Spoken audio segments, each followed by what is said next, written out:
La que estamos viviendo es una enorme bola que, como nos han contado, gira alrededor del Sol, otra bola aún más grande. Sugerimos ahora una perspectiva diferente. La Tierra es plana y estacionaria, rodeada por un cinturón de hielos que contiene los océanos. Desde aquí se elevan las estrellas de la bóveda celeste, bajo la cual el Sol y la Luna giran siguiendo órbitas circulares, muy parecidas entre ellas. Este modelo, así dicho tierra plana, está bien lejos de ser aceptado por el hombre moderno. Veamos por qué. Acerca de la tierra plana hablaron recientemente Obama y Hillary Clinton. They must have been founding members of the Flat Earth Society. They would not have believed that the world was round. O sea, los protagonistas actuales de la carrera de relevos que desde hace siglos asegura el dominio del mundo en mano de pocos. Ellos hablan del tema, eludiendo el asunto, intentando siempre ridiculizar, utilizando una forma de tratar con escarnio y descrédito a todos los que se alejan de las versiones oficiales. Nosotros, como siempre, avanzaremos por el camino que la mayoría considera equivocado. Bacon escribió en su Novum Organum: la verdad surge más fácilmente del error que de la confusión. La cuestión tierra plana explota en 2015, extendiéndose por toda la red a gran velocidad, incluyendo a investigadores y gente común. La razón nos la explica el epistemólogo Thomas Kuhn en su obra más célebre, La estructura de las revoluciones científicas. La ciencia, según el filósofo, no progresa gracias a la cantidad de descubrimientos científicos e inventos. Al contrario, el cambio de paradigma se consigue a través de revoluciones. Tanto las revoluciones sociales como las revoluciones científicas están anticipadas por una intolerancia cada vez mayor contra el orden existente. En el caso que nos atañe, el científico advierte que el viejo paradigma ha dejado de funcionar, pero no renuncia a ello fácilmente, es más, estorba la investigación. Entonces, todos los científicos se exhibirán uno tras otro en recíprocas acusaciones de herejía, llamada hoy en día conspiración u ortodoxia, el negacionismo. Cada revolución científica no es solamente incompatible, sino a menudo y de hecho inigualable a la revolución que la precedía. Su carácter inconmensurable explica exactamente el motivo por qué el cambio de un paradigma a otro no se puede conseguir gradualmente, ni tampoco imponerse por la lógica o por una experiencia neutral. Al contrario, tiene que ser llevado a cabo todo de una vez, en una revolución. En efecto, lo que uno ve depende tanto del objeto de su mirada cuanto también de lo que su pasada experiencia visual conceptual le enseñó a ver. Nuestras generaciones desde hace siglos tienen grabada en su mente la esfera que rueda como matriz omnipresente que constituye para nosotros la única manera de ser. Todo lo que no está incluido en este paradigma se encuentra fuera de cualquier posibilidad, fuera de la sociedad, de la lógica, del mundo. De todas maneras, la élite mundialista se complace por revelar de vez en cuando el modelo tierra plana. Los masones tienen efectivamente el deber de decir la verdad y lo cumplen a través de símbolos y mensajes diseminados por todas partes. En las películas,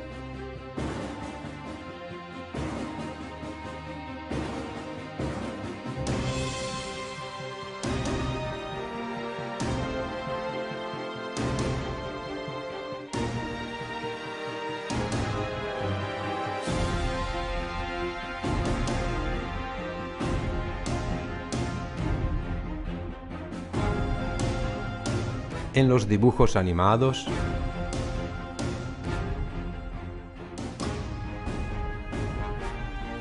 por internet,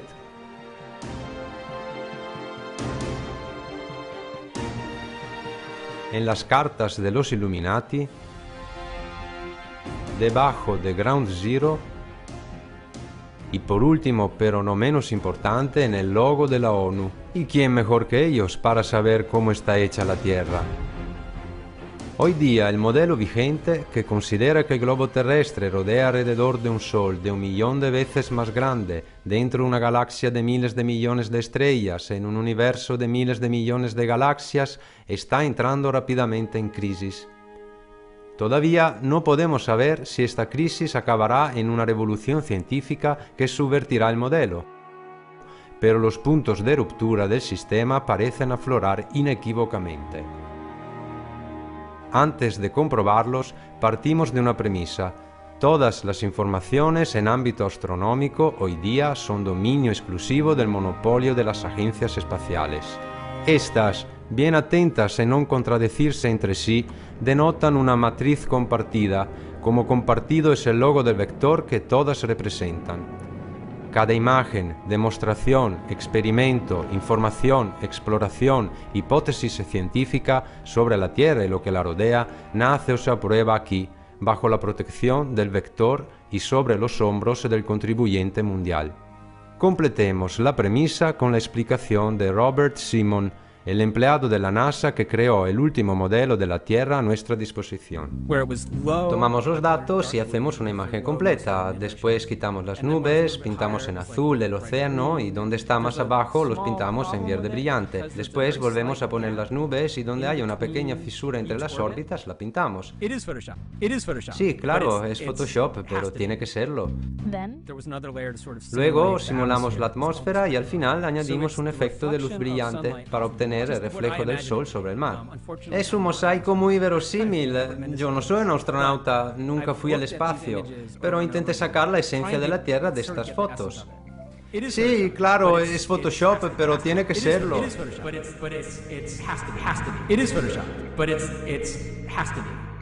Así que la imagen de la Tierra que tenemos a nuestra disposición está reconstruida, amañada, compuesta, en una palabra, falsa. ¿Qué hace falta para crear falsos digitales cuando se posee lo mejor de la tecnología? Basta con tener una pantalla azul o un avión que viaja en gravedad cero, y eso es todo. Esto es lo que adrede nos enseña la cámara de vídeo que graba la visita del expresidente Bush en la NASA. Una imagen recién falseada con una pantalla cromática. La pantalla cromática es un instrumento utilizado para sustituir el color del fondo con un escenario cualquiera. En computación gráfica se puede acceder al a la is de nunca jamás. El truco permite de dejar flotar una burbuja de agua. Aquí está el juego. Y aquí el truco. Nos lo muestran ellos mismos. O se puede dar un paseo por el espacio. Esta vez vemos a los chinos. Y aquí también las burbujas viajan imperturbadas. ¿No estarán acaso en una piscina para entrenamiento? Se puede crear un muñequito de la nada, cuando el descaro no tiene límites, o mostrar la cara oculta de la luna, cuando el mal gusto no tiene vergüenza. Todo rigurosamente amañado, digitalizado, fingido. Pero, ¿por qué no muestran imágenes auténticas? Evidentemente porque no hay ninguna. Hoy en día no es posible tener una foto auténtica de la Tierra. Basta con ver las relaciones de tamaño que nos muestran para entender que ni siquiera ellos tienen una única matriz. Esta foto debería haberla tomado un científico en la Luna, pero basta con aumentar la brillantez y se descubre el truco. Un recorte rectangular, la imagen ha sido añadida.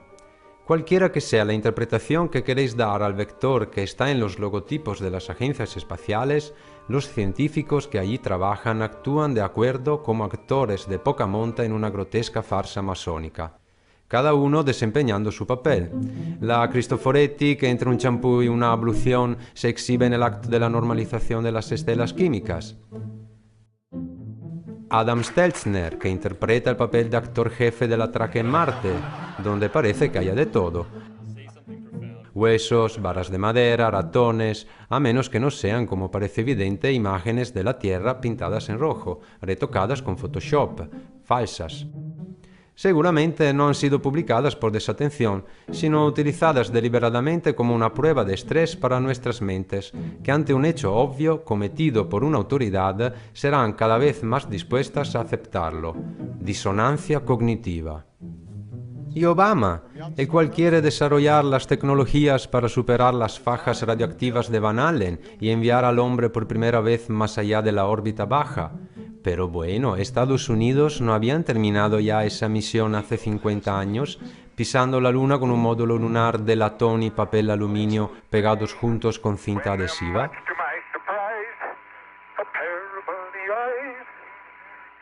Es una versión tan descaradamente fingida que o ellos están tan locos para montar todo este cine de realidad, o de lo contrario tan idiotas tendríamos que ser como para creérnoslo. Ambas cosas. El monopolio de la información, bien coordinado con el mundo de la educación, de la ciencia, de la política, consigue el milagro de insinuar contradicciones tan grandes en la percepción de la realidad que casi nadie se atreve a mirarlas. Dice Erich Körbler, el ser humano es un sistema de informaciones y por lo tanto puede curarse a través de la información. Este es lo que intentamos hacer ahora, hablando de la forma de la Tierra. Aquí está todo lo que no encaja con el actual modelo esférico. Intentamos explicarle a un niño que pregunte ¿por qué quien vive en el Polo Sur no se cae cabeza abajo? Porque la fuerza de la gravedad le mantiene pegado a la Tierra, contesta su maestra, y a partir de aquel día el niño no querrá saber nunca más nada sobre su antigua, intuitiva, primaria, sacrosanta duda. Si lo intentases de mayor, sería inundado por una tal cantidad de fórmulas y ecuaciones matemáticas como para agotarse para siempre. La gravedad es una teoría, no una realidad. Eso es lo que decía incluso Einstein. Lo que se define como ley de la gravedad se podría explicar con los principios de densidad y de flotabilidad. Un objeto más denso que el aire se hunde hacia abajo, uno menos denso tenderá a flotar. Vamos a escuchar lo que afirma Einstein de Nikola Tesla, uno entre los más grandes e ilustres genios de todos los tiempos. ¿Qué se siente a ser el hombre más inteligente del mundo? No lo sé, deberíais preguntárselo a Nikola Tesla.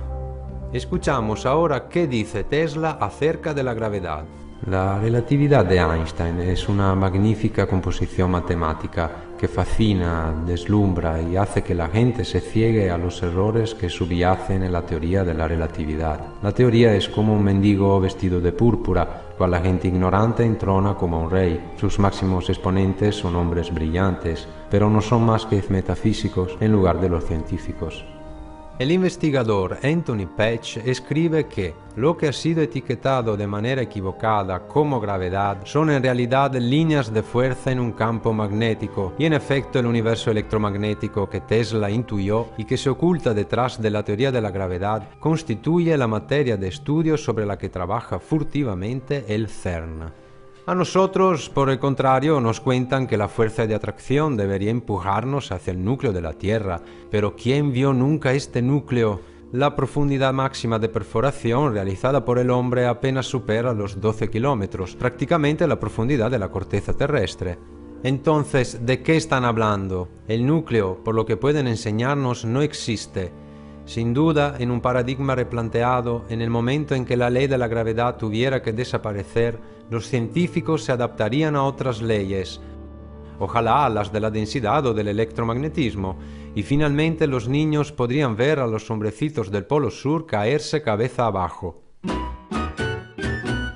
Porque la gravedad es solamente el instrumento teórico para justificar la imposible esfericidad de la superficie terrestre y ocultar la verdadera fisonomía del universo. Querido niño, te han dicho que la Tierra es esférica, está bien, pero ¿dónde puedes verlo? Nadie sabe. Desde luego no mirando al horizonte.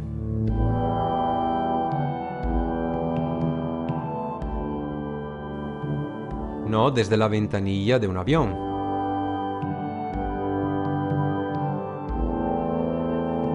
Ni desde una sonda no profesional lanzada a gran altura. Como veis, en todos estos casos la Tierra es claramente plana. Sí, Por supuesto, se puede observar en las imágenes manipuladas de la NASA, pero como ya analizamos anteriormente, estas son artificiales, basadas por computación gráfica o filmadas con objetivos distorsionantes ojo de pez. Aquí está el globo de la NASA, que gira con nubes inmóviles. Esta es la técnica de cámara rápida, con varios efectos de luz, temporales, auroras boreales, ridículo. Y mirad ahora una Tierra ojo de pez, grabada con lente distorsionada GoPro, que mantiene la distorsión hasta llegar a Tierra. Todo artificial, pues. Por tanto, ¿dónde podemos ver la forma curva de la Tierra? No desde la nave espacial IS, que no existe, ya que constatamos ser un plató. Podemos observar un avión que vuela, podría ser un dron, pero las imágenes de la IS son ficción. And all of that happened in a little town called York, Maine, across the United States from where we're talking to you right now. Es un truco. Estaríamos dispuestos a creerles solo si durante una transmisión en vivo un astronauta decidiera coger la cámara y dejarnos contemplar qué se ve desde la ventanilla de la nave. Repetimos, coger la cámara en directo y, por cierto, no en los escuadres elaborados en postproducción. De otros modos, quedaríamos en los ámbitos de computación gráfica. ¿Deberíamos ver la esfera desde los satélites? ¿Cuáles satélites? Los que describe el escritor de ciencia ficción Arthur Clarke, que los inventó en 1945. Sí, porque el satélite es el producto de la industria editorial y fue realizado solo 20 años después por la NASA. Sin embargo, a día de hoy no tenemos imágenes creíbles de la construcción de ni un satélite, menos aún de la IS. Las cifras aportadas demuestran que hasta ahora deberían de haber casi 20.000 satélites en órbita, pero nadie averiguó nunca su presencia, ni una posible colisión o caída, ni sus pasajes en contraluz al observar la Luna, jamás vistos, ni desde la Tierra ni desde el espacio, excluyendo a las imágenes elaboradas por computación gráfica. Buongiorno, questa è l'ultima foto del nostro cosiddetto satellite sull'Italia. ¿Deberíamos creer que tales objetos puedan resistir a las temperaturas de la termósfera o de la exósfera hasta más de 2000 grados? Pero bueno, si el aluminio funde a 660, inaceptable. Es más verosímil que los satélites hayan permanecido como fruto de la fantasía de un escritor y la mentira de un poder sin escrúpulos que vende ilusiones desde hace décadas, saqueando el dinero público. En un paradigma replanteado, quizás veríamos caer también esta selva invisible de satélites. Eso también porque todas las telecomunicaciones se hacen hoy por medio de millones de kilómetros de enlaces en fibra óptica y por enlaces radiofónicos esparcidos por todas partes en nuestro territorio. Por otro lado, comprobar la existencia de un satélite sería muy fácil. Por ejemplo, bastaría con darle la vuelta al telescopio Hubble hacia la Tierra y que nos mostraran en directo el centro de una ciudad americana. Nunca lo harían. No pueden. Primero tendrían que llevarlo en órbita, pero antes habría que existir una órbita alrededor de la Tierra esférica. Esa, por lo visto, es cuestionada en el modelo a Tierra plana. Aquí, la Tierra no es la bola que nos contaron. Veamos pues qué es, más bien qué podría ser, ya que estamos hablando de modelos. No queremos renunciar a la esfera terrestre por la bola de cristal de un adivino. No obstante, nuestro deber es tener visión y valentía, además de pormenorizar con detalle.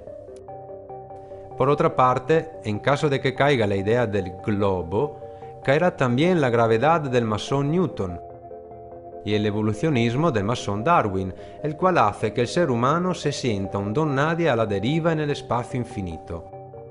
El mismo Darwin, indicado en los protocolos de los sabios de Sion como una ganzúa para aniquilar a los que no sean judíos, programando sus cerebros a la falsedad de que todo sea casualidad y de que no somos más que pedazos de polvo insignificantes. Volvamos a la Tierra. Cada objeto que desaparece tras el horizonte termina debajo de la curvatura terrestre. Eso es lo que dice la ciencia convencional por boca de papá, al niño que por primera vez se acerca a la orilla del mar. Pero eso no es verdad. Con un zoom óptico, la figura desaparecida tras el horizonte vuelve a aparecer. Lo que pasa es que la desaparición no es simplemente resultado de la línea curva, sino de que nuestro ojo está limitado a causa del punto de fuga de la perspectiva, a partir del cual un objeto se va progresivamente desvaneciendo en nuestro horizonte visual.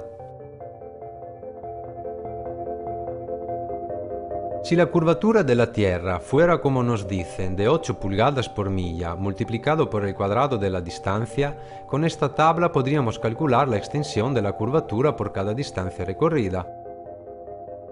Por ejemplo, una distancia de 190 kilómetros tendría que llevar a una curvatura de 2,8 kilómetros. Pero si fuera así, ¿cómo sería posible ver desde Ventimiglia en Montecinto, en Córcega, alto 2.700 metros? El punto de observación se encuentra a nivel del mar y la distancia entre esta plaza de Ventimiglia y la punta del Montecinto es precisamente de 190 kilómetros. Si la Tierra fuera curva, nosotros podríamos distinguir solamente tierras más altas de 2,8 kilómetros. Al contrario, podemos ver todo el perfil de Córcega, desde la cima hasta la costa, inexplicable según el modelo esférico. Y de experimentos como este la web está llena. ¿Cómo se explica esta vista? Antes de acusar a los investigadores de hacer distracción masiva, hay que solucionar este problema.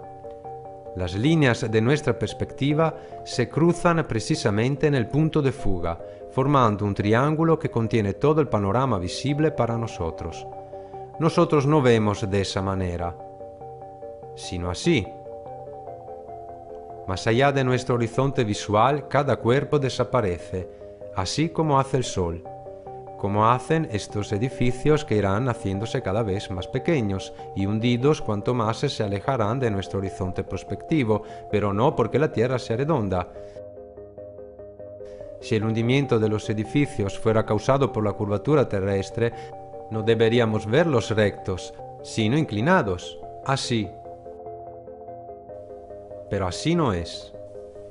De hecho, no hay ninguna curvatura, no es observable, no se puede contemplar en el mundo real. Los ingenieros de la construcción lo saben muy bien, ya que nunca la mencionan en los cálculos de las grandes obras. Un aparejador e ingeniero con una experiencia de 30 años publicó en el Birmingham Weekly: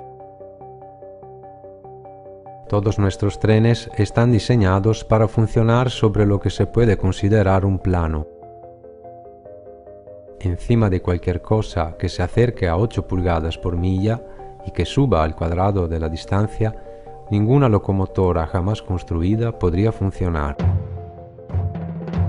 Es más, el ingeniero Winkler fue citado en mérito a la curvatura por la revista Earth Review, en la que afirmó: como ingeniero con una larga experiencia, me di cuenta de que esta tolerancia absurda existe solo en los libros de texto.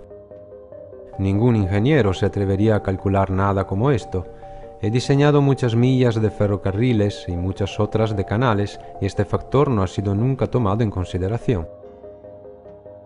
Un pequeño canal navegable, digamos de 30 millas, debería de tener, según la curvatura, una tolerancia de 600 pies. Por favor, no digan que los ingenieros son tan estúpidos. Algo así no se calculará nunca. No nos preocupamos de calcular 600 pies de tolerancia tanto cuanto no tenemos intención de lograr la cuadratura del círculo.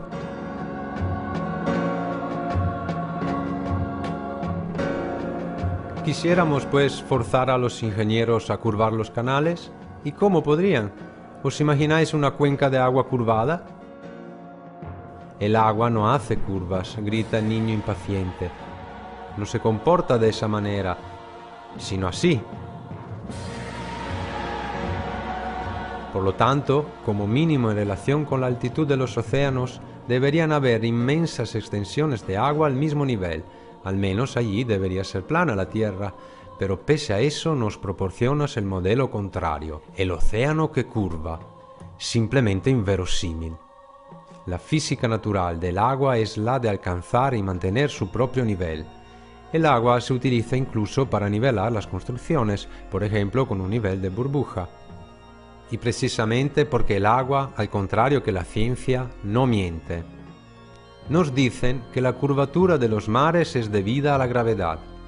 Y toda esta gravedad que presiona para abajo los océanos tempestuosos no puede impedirle a una mariposa de volar ligera. Pura fantasía. La trayectoria de un avión revela aún más. Vamos a averiguarlo juntos. Es lógico pensar que un avión, para volar a la misma altitud con respecto a una superficie curva, tendría que dirigir su morro hacia abajo durante unas cuantas millas. Eso no pasa en los vuelos. ¿Por qué?, se pregunta el famoso niño, que ya es bastante valiente. Porque la gravedad, una vez más, mantiene el avión sobre la línea curva paralela al suelo, como si el avión fuera una esfera colgada de un hilo a la tierra. Así contesta la ciencia ortodoxa. Dicho de otro modo, si para seguir la curva hacia abajo no es necesaria ninguna resistencia aerodinámica de compensación, para no seguir alguna curva y avanzar de forma lineal, el piloto tendría que rectificar la trayectoria del avión hacia arriba. Será científico para la ciencia, pero es ilógico. ¿Y si bastara un vuelo lineal para perderse en el espacio, para qué servirían los misiles? ¿Ciencia y tecnología son tan incongruentes? No, no es así. Como demuestra esta estela química que persiste por kilómetros, los aviones vuelan linealmente y sin correr el riesgo de caerse en el universo. Tomemos, por ejemplo, las rutas aéreas. En un caso de crónica del 2015, un vuelo Bali-Los Ángeles tuvo que hacer un aterrizaje de emergencia en Alaska. A ver, ¿en cuál modelo esta trayectoria se puede considerar de emergencia en comparación con esta? En el modelo esférico estas dos rutas son parecidas. En el modelo a tierra plana todo se ve más coherente. Esta es la superficie por donde vuelan los aviones. Solo así podemos entender el porqué de sus rutas. Esta es en realidad esta. Esta es esta. Esa otra es esta. Y todo esto por un simple principio de economicidad. No hay ninguna compañía aérea que no prefiera escoger el criterio de la ruta más corta y más barata. Esta tontería existe solamente en un modelo virtual, lo que os dan a beber en los folletos de los aviones mientras os coméis unas nuececillas. Las rutas aéreas están bien medidas en un mapa semejante porque se realizan en una tierra plana. A demostración de este hecho, ningún vuelo ha circunnavegado nunca la Tierra de norte a sur, la única ruta imposible en una tierra que no sea una bola.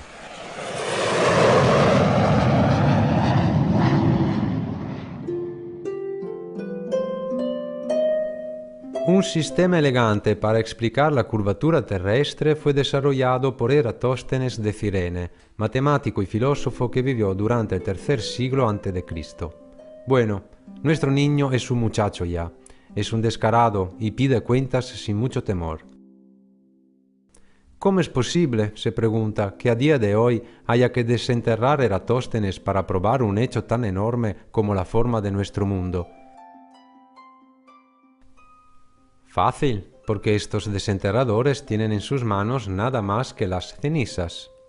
El experimento de Eratóstenes consiste en medir el rayo de la Tierra redonda, que resulta diferente de tan solo el 5% del rayo considerado válido actualmente. Él observa simplemente la diferencia entre sombras proyectadas por el Sol al mediodía del solsticio de verano en las ciudades de Siena y Alejandría en Egipto, las cuales distan 5.000 estadios entre ellas y supuestamente en el mismo meridiano. Mientras que en Siena el Sol no proyecta sombras al mediodía, en Alejandría la sombra del gnomon forma un ángulo de 7,2 grados con la vertical, es decir, una 50ª parte del ángulo de un giro. De aquí viene la deducción. La circunferencia de la Tierra debe de ser 50 veces más que la distancia entre las dos ciudades, o sea, 250.000 estadios, 39.000 kilómetros, casi tanto como los 40.000 kilómetros de circunferencia terrestre hasta ahora aceptados. En la película del alunizaje, las sombras de los cuerpos proyectadas por el Sol en la superficie lunar son divergentes a una distancia de unos metros en plano, es decir, sin necesidad de presuponer ninguna curvatura apreciable. Sin embargo, si el Sol estuviera a casi 150 millones de kilómetros de la Luna, sombras de objetos tan próximos deberían estar en paralelo. Estas sombras se justifican solamente con una iluminación artificial y cercana. Sabemos que la NASA se construyó el desembarque lunar en su casa, pero lo que ahora podemos observar es cómo en una superficie plana la inclinación de las sombras pueda variar a causa de la cercanía de la fuente de luz. Lo que Eratóstenes se soluciona al suponer una curvatura de la Tierra se explica en cambio atribuyendo al Sol una distancia muy inferior. El modelo a Tierra plana, en efecto, describe un Sol más cerca de la Tierra, como la vista de estos rayos nos sugiere. Y si ésta se ve afectada, como algunos afirman, por la refracción atmosférica, significa que el mismo Eratóstenes hizo mal sus cálculos por culpa del fenómeno de la refracción. Pero no es así. Wikipedia además habla de divergencia aparente de los rayos crepusculares recurriendo al efecto de la perspectiva que concentra todas las líneas hacia el punto de fuga en el horizonte. Aún así, esta no afecta para nada la percepción de su verticalidad. La perspectiva no funciona de esa manera, sino así. Sin embargo, nosotros vemos los rayos del Sol así. Eso significa que su divergencia es debida a una fuente de luz omnidireccional que procede de un Sol más pequeño y cercano comparado con lo que nos cuentan. Configurado de este modo, el Sol crea sombras divergentes, como las que había medido Eratóstenes en una distancia de 5.000 estadios, pero de una Tierra plana.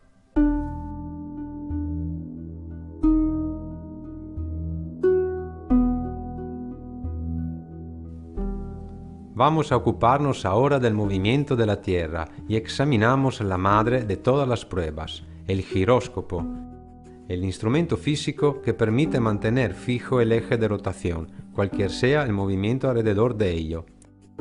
Esto ocurre como resultado de la ley de conservación del momento angular y se consigue por medio del enlace exclusivamente mecánico entre el eje de un rotor con una suspensión cardán.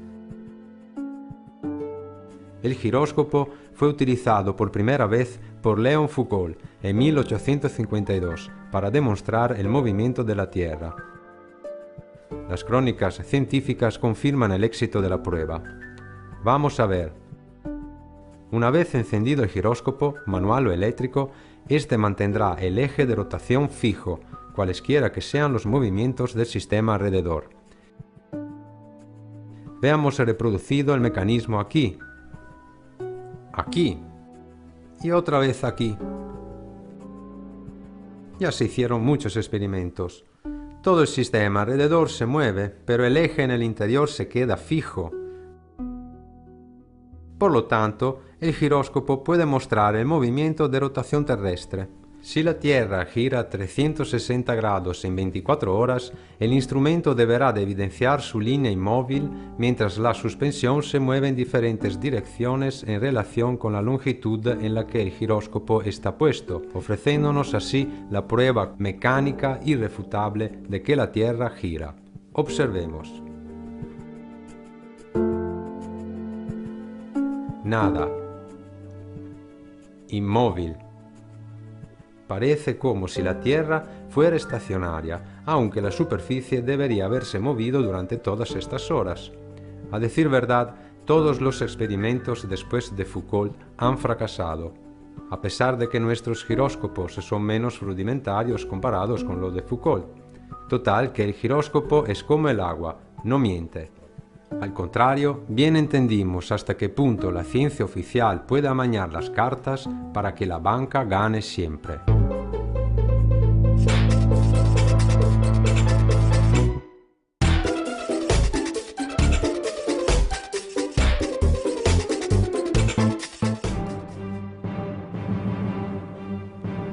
Luego está el efecto Coriolis. Los divulgadores científicos están ansiosos por hablar de fórmulas que demuestren cómo esta fuerza aparente puede hacer girar los huracanes y los desagües en sentido horario, si tu bidet está en el hemisferio norte, o en sentido antihorario si estás en Australia. Ya basta, por favor, consulten Wikipedia para los cagaderos. Ya hemos entendido. Ellos inventan fuerzas imaginarias y las aplican de modo absolutamente arbitrario. Proclaman válido el efecto Coriolis cuando se trata de una bala que disparada en el aire tendría que verse afectada por el movimiento de la Tierra, pero no vale para un avión que en ese caso aterrizaría de esta manera. Está claro que las tonterías pueden difundirse solo hasta que no choquen con el muro de la realidad. Pues bien, demostremos lo contrario. Huracanes y desagües giran por ambos lados en cualquier lugar y los aviones aterrizan tranquilamente en la tierra firme.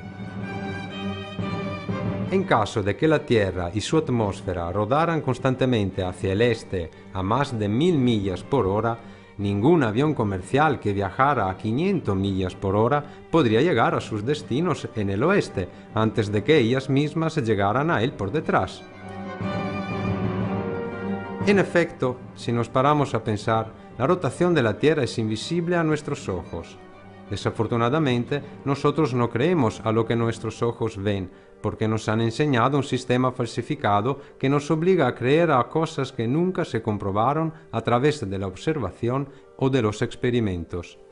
Recuerden, ningún experimento ha demostrado nunca que la Tierra se mueve.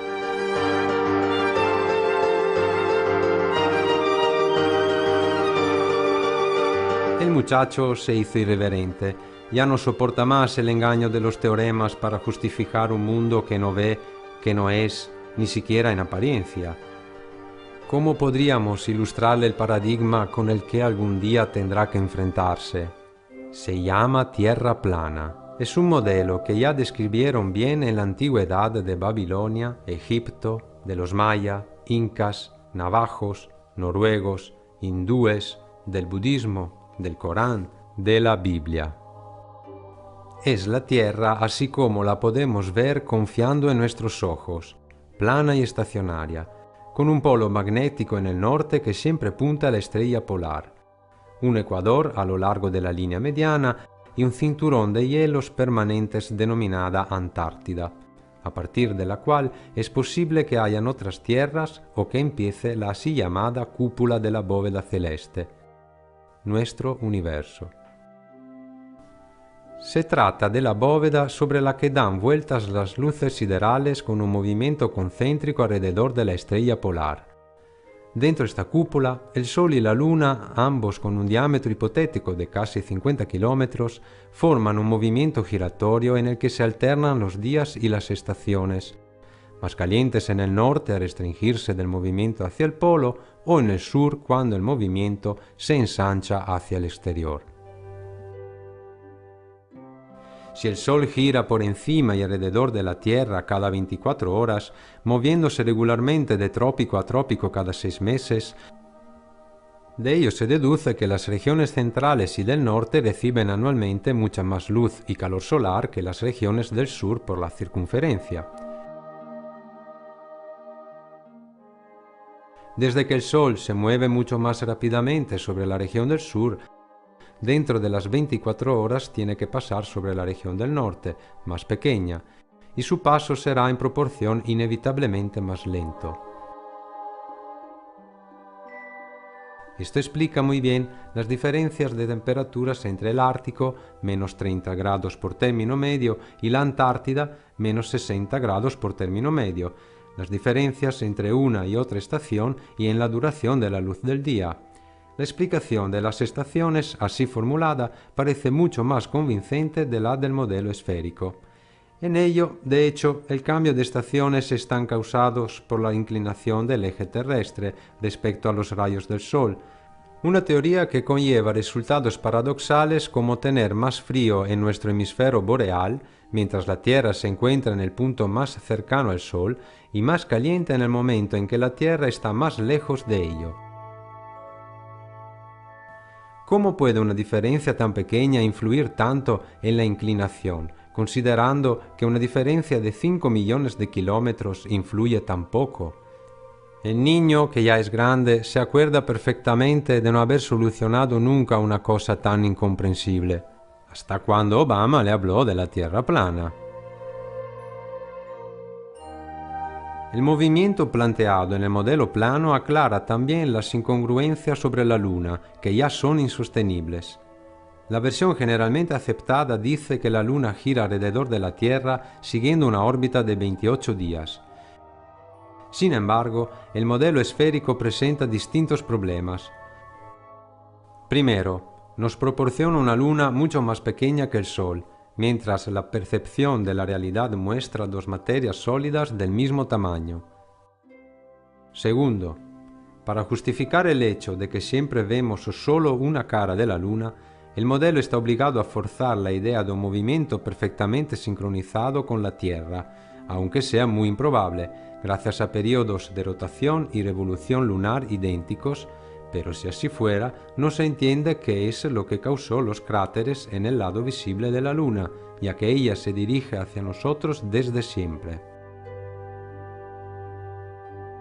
Tercero, en un movimiento pensado de esa manera, sería imposible ver la Luna llena durante el día. Aún así, es lo que podríamos observar en la realidad. Cuarto, algunos eclipses lunares son incompatibles con la teoría. Aquí se explica la eclipse en el modelo esférico. La Luna entra en el cono de sombra terrestre, el cual interrumpe su iluminación por parte del Sol. Vamos a ver.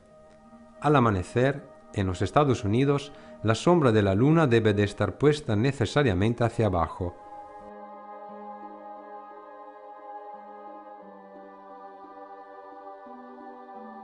No es así en realidad. Aquí estamos en Nuevo México, durante el eclipse lunar del 10 de diciembre de 2011. Es el amanecer, la luz del día aumenta, pero el cono de sombra lunar está arriba, mientras que debería estar para abajo. Es el mismo fenómeno que fue observado con incredulidad en Illinois a las 6:30 de la mañana. I find very interesting is I was expecting the shadow to come upward across the moon as it would go down and it would pass into shadow, and actually it's going the other way around. En este caso también tenemos que elegir. O hacemos caso a la ciencia y fingimos que la realidad no existe, u observamos a la realidad y le damos una patada definitiva al modelo esférico. En el paradigma a Tierra plana, la Luna, ya sea una esfera, un disco o quién sabe qué más, sigue una órbita un poco más lenta que la del Sol, 25 horas. Este modelo es más plausible para nosotros.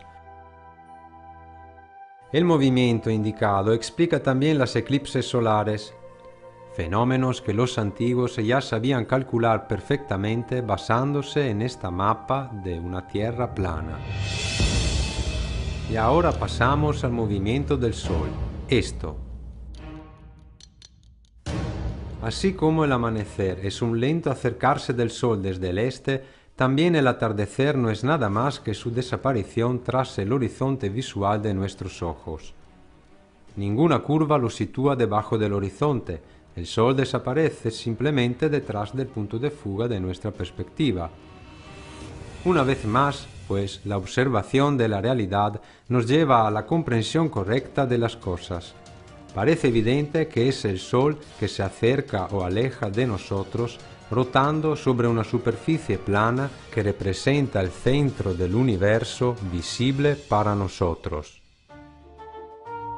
Uno de los puntos centrales a la hora de desencadenar la crisis del paradigma esférico es destacar las contradicciones generales del modelo universo dominante. Si la Tierra estuviera rotando, se encontraría a estaciones invertidas en las dos posiciones opuestas al Sol, A y B.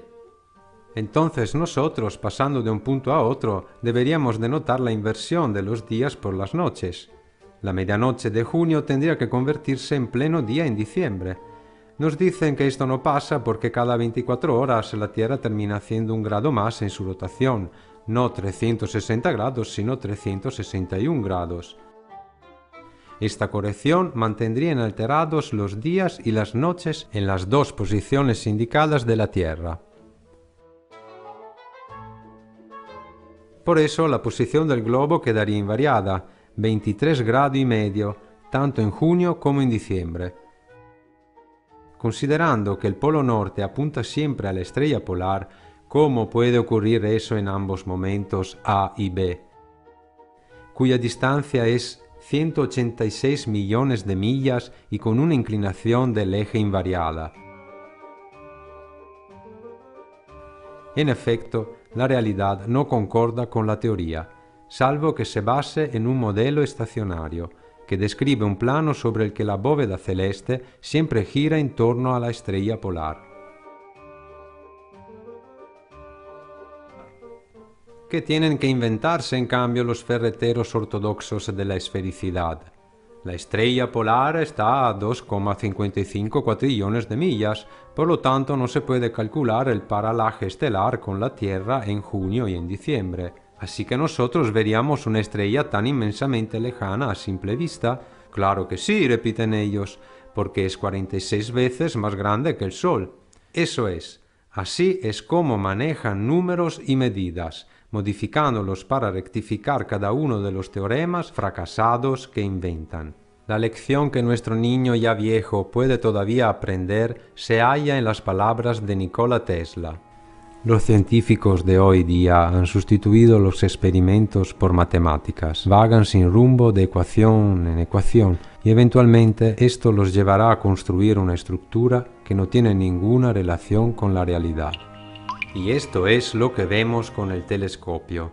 Lo que podemos observar es solamente esto. Aquí, por ejemplo, está Venus,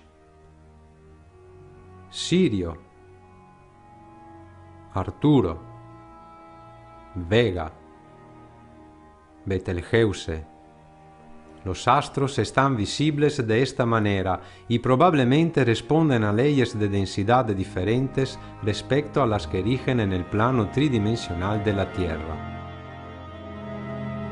Entonces, ¿vivimos en un sistema en el que nosotros somos el centro mientras las estrellas giran a su alrededor? ¿O somos nosotros la periferia que se mueve en un sistema solar de escasa importancia en la infinitud del universo? Según el modelo esférico, tenemos que contentarnos con ser una pequeña piedra que vaga con un movimiento de 1040 millas por hora sobre sí misma, a 66.000 millas por hora en torno al Sol, a la vez que el sistema solar se mueve en la Vía Láctea a 490.000 millas y la galaxia entera pasa volando en el universo a más de 1 millón de millas. Todo esto sin que pudiéramos percibir nada de nada. Percibimos las corrientes de aire, de agua, la densidad de los cuerpos, el electromagnetismo que provoca terremotos, pero no la velocidad vertiginosa de nuestro planeta. Esta no tiene ningún efecto apreciable en nuestros sentidos. ¿Es posible o es solo lo que nos cuentan? El modelo de una Tierra que está en camino no encaja con lo que vemos en el cielo. Aquí la estrella polar está siempre en el medio de la rotación de todas las demás estrellas, y a lo largo de miles de años las constelaciones se quedaron fijas en el mismo punto, sin cambiar de ningún modo la posición de su trayectoria.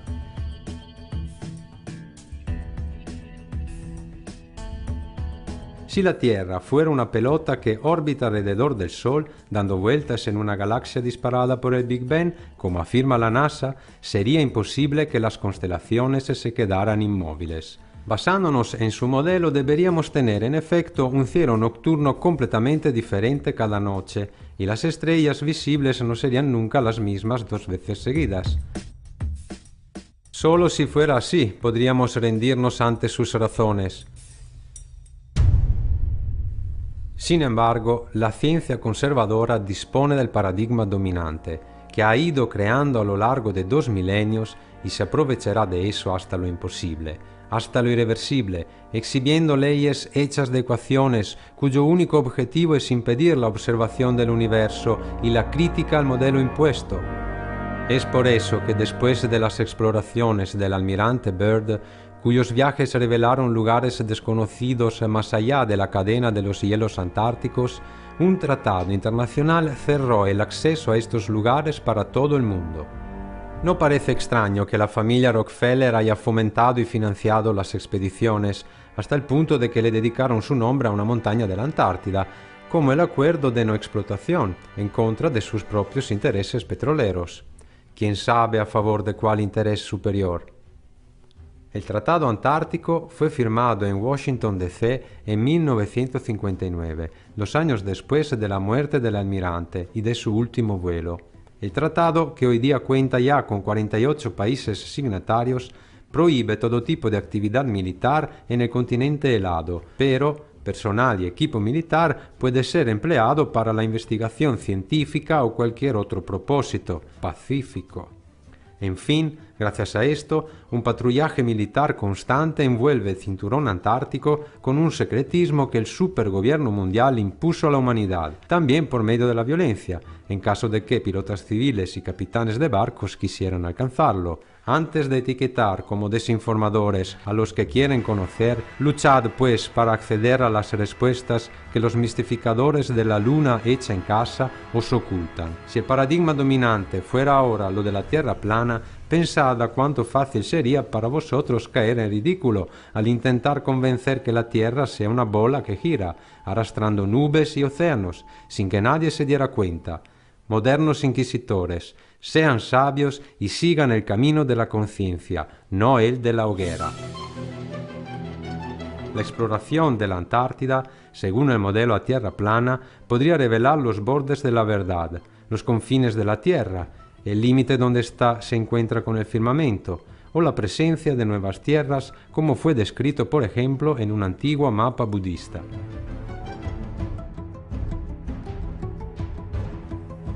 Si así fuera, se podría suponer que hayan tierras cerca de la nuestra en un plano separado por los hielos, o en planos inferiores. Este podría ser el suelo del universo. Hoy sería posible un viaje de conocimiento allí a donde nadie llegó nunca, pero lo que la tecnología permite, el poder prohíbe, más claro que el agua. El acceso al cinturón de hielos debajo del paralelo 60 ha sido bloqueado. Las élites al poder la convirtieron en zona restringida a nivel internacional, con la excepción de unas escasas y muy caras visitas guiadas, con tan solo 3 puntos de entrada totalmente controlados. Por otro lado, ya lo sabemos, los guardias se colocan en la frontera. Esto es lo que nos autorizan a pensar que la esfera a la que nos obligan a creer sea la forma más adecuada para esconder el borde de las tierras conocidas y aprisionar de esa manera a todas las mentes investigadoras. La Antártida representa lo que el mito nos enseñó ver a través de las columnas de Hércules, el límite intransitable, la barrera de la conciencia, la puerta de acceso a la verdad, a una nueva, antigua verdad que están aplazando, que están frenando, que quisieran impedir. Y si alguien intenta definirla, esta gente tratará de contaminarla otra vez, saturando las masas con mentiras. Si a Obama le interesara la conciencia de la humanidad, su bien, el crecimiento del saber y del sentir común, o si solamente considerara la Tierra plana como una estupidez para disipar, permitiría una misión antártica autosubvencionada a un comité de libres exploradores con diferentes opiniones. En cambio, lo que hacen es crear divisiones, demócratas contra republicanos, teóricos de la conspiración contra negacionistas, planistas contra heliocéntricos, nosotros contra ellos. Esto es todo lo que hace falta para podernos someter. Necesitan dejarnos a un lado, hacernos creer que somos un puntito insignificante en el universo. Para eso sirve el sistema heliocéntrico. Los que nos gobiernan, moviendo las palancas del poder verdadero, están preparando la ilusión que algún día aterrizaremos en Marte o que ojalá alguien desembarcará aquí. Quieren inducirnos a creer lo siguiente: podemos tranquilamente destruir la Tierra porque algún día no la necesitaremos más. ¿Quién sabe la verdad? ¿Los mismos que impiden a otros de realizarla? Quizás. Desde siempre los jesuitas adoran al sol y lo disfrazaron de Jesucristo, lo convirtieron en el centro de un poder dirigido a través del apalancamiento financiero del sionismo mundial, y por medio de las logias masónicas determinan lo que hay que ocultar y lo que solo la simbología puede revelar. En la mentira milenaria de la cual el hombre es víctima, nos están ocultando la cosa esencial, el por qué hemos nacido. Y es por eso que nos ocupamos de tierra plana. Para cada hombre, decodificar el modelo de la Tierra responde a esta pregunta primordial. En pocas palabras, si la Tierra es plana, significa que nos han engañado deliberadamente. Se llevaron el significado de nuestras vidas, camuflándolo con imagencitas sagradas o profanas que nos ofrecen en las salidas de las iglesias o de los centros comerciales. Quitando la Tierra del centro parado del universo, estos masones nos han llevado físicamente y metafísicamente de un lugar de importancia suprema a uno completamente lleno de indiferencia nihilista. Sus corporaciones nos venden héroes para adorar, apoderándose lentamente del mundo mientras que nosotros creemos tácitamente a su ciencia, votamos a sus políticos, compramos sus productos, escuchamos a su música, vemos sus películas, sacrificando nuestra alma sobre el altar del materialismo. No hablaré de creadores a los que hay que creer. Antes de creer en otra cosa, hace falta enseguida confiar en sí mismos, revocar la delegación de poderes, desacreditar a los ladrones de confianza. Han alejado al hombre de su esencia para poderse subir al trono principal y hacer que la ley del más fuerte se volviera inmutable. Como en todos los engaños, es inútil preguntarse quién sea cómplice. Astronautas, pilotos de aviones, políticos, científicos. Sí, claro, el paradigma ganador es indiscutible si se quiere mantener su propio puesto de trabajo o su propia reputación social.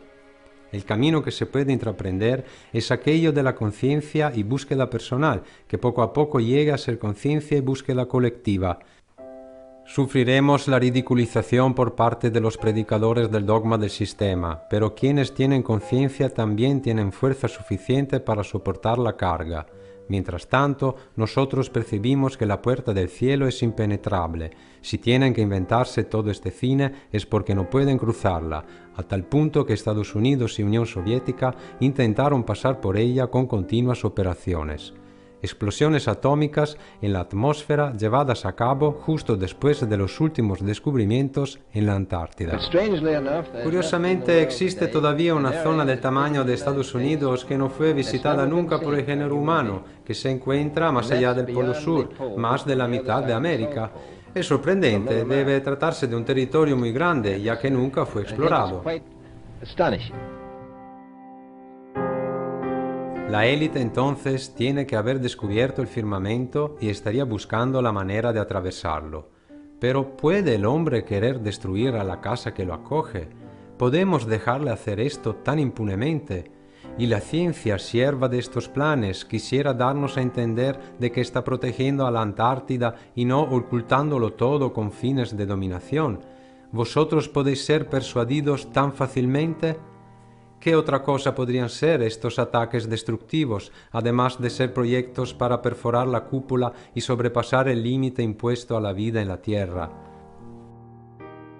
Suena raro hablar de cúpula, para mí también, pero si lo hace Hillary Clinton, ¿por qué no podemos hacerlo nosotros? Porque nunca deberíamos dar voz a la sabiduría de los antiguos que la dibujaban o a la nítida impresión que generan estas fotos tomadas durante la última misión antártica.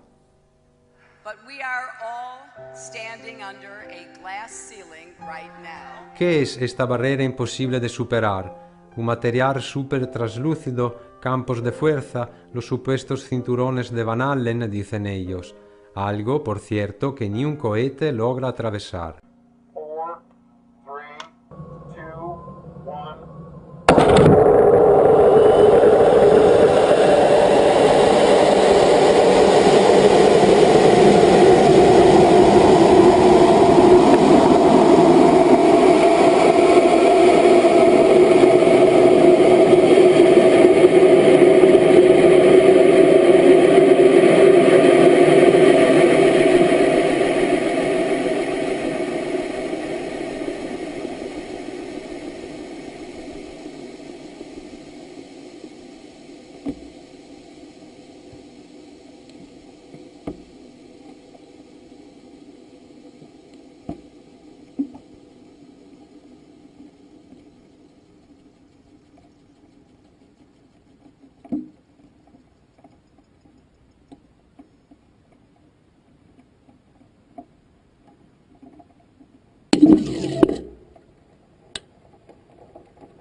La NASA lo sabe.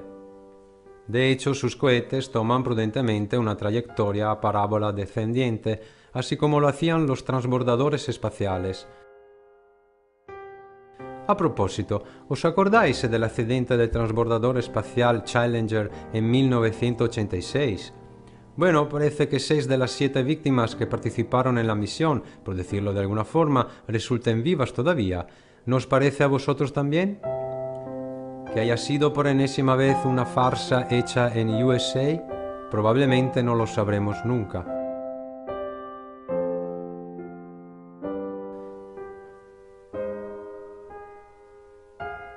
Este documental no acabará con la revelación de una verdad a nuestro alcance. La verdad que hoy nos ocultan es algo compartido entre nosotros, también al tener diferentes pensamientos. Quizás sea nuestra grandeza la importancia de lo que la divina Madre Naturaleza guardó con mucho cuidado dentro de un firmamento tan inefable, hasta que parece existir como una única grande conciencia, una inteligencia que la sucesión divina de Fibonacci parece describir.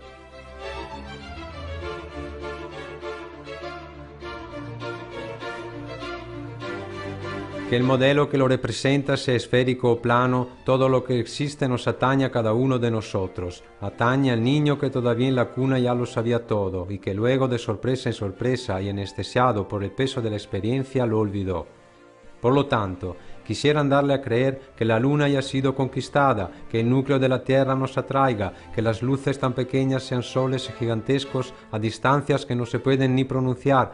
Sin embargo, los mismos individuos nos dicen que quien no está graduado no puede contrabatir, que tiene que aceptar el arsenal atómico que amenaza el futuro de la vida, la eliminación de enteras especies terrestres con ritmos iguales a la segunda gran extinción, aceptar que el petróleo sea definido fósil para que puedan venderlo como raro pero indispensable, que el veneno químico que los aviones fumigan pase como vapor para que nos puedan matar sin culpables, aceptando que la élite domine la realidad, instilando en nosotros el sentido de la realidad que mejor le agradece, para convencernos de que la guerra es buena, competición es bueno, dominio es bueno, agotamiento es bueno, crisis es bueno, hasta recaudar impuestos es bueno, o mal necesario como quieran. Eso es lo que nos están forzando a aceptar. El modelo se puede subvertir, y la Tierra, así como la vemos, es única, sola, inequívocablemente la dimensión de nuestro ser.